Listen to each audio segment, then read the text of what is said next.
हाय, मी स्वाती. तुमचं सर्वांचं स्वागत आहे माझ्या यूट्यूब चॅनलमध्ये. बरं, आज मी बनवली काजूची उसळ.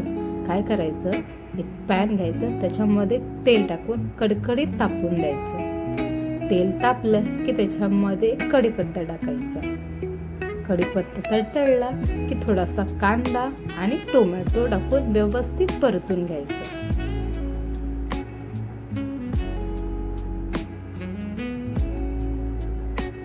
एकदा का हे परतलं की त्याच्यामध्ये आपण वाटण टाकायचं.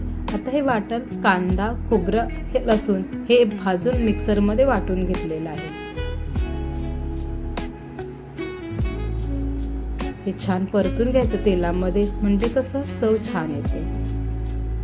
आता त्याच्यामध्ये फक्त हळद, लाल तिखट, मीठ आणि गरम मसाला एवढंच टाकायचंय. रोजच्या जेवणामध्ये तुम्ही जेवढे कमी मसाले वापराल तेवढं चांगलं आहे. आता त्याच्यामध्ये थोडंसं पाणी टाकायचं, म्हणजे मसाले खालती करपणार नाहीत. आणि छानपैकी परतवून घ्यायचं. आता त्याच्यामध्ये अजून थोडं पाणी टाकून अजून एकदा ढवळून घ्यायचं.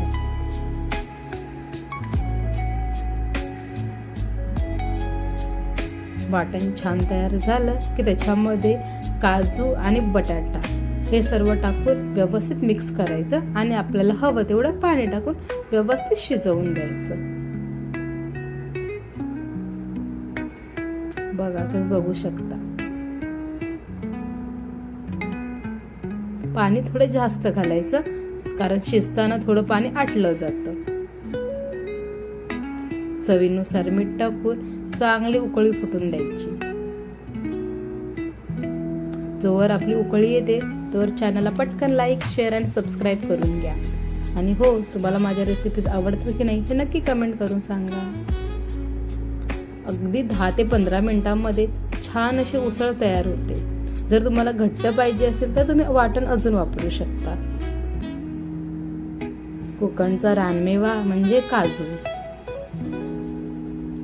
फक्त ह्या सीझन मध्येच खायला भेटतो. तसं तर काजू आपण वर्षभर खातो, पण भाजीचा मिळणारा हा काजू तुम्हाला ह्या सीझन मध्येच मिळेल फक्त. बघा, बोलता बोलता आपली भाजी पण तयार झालेली आहे.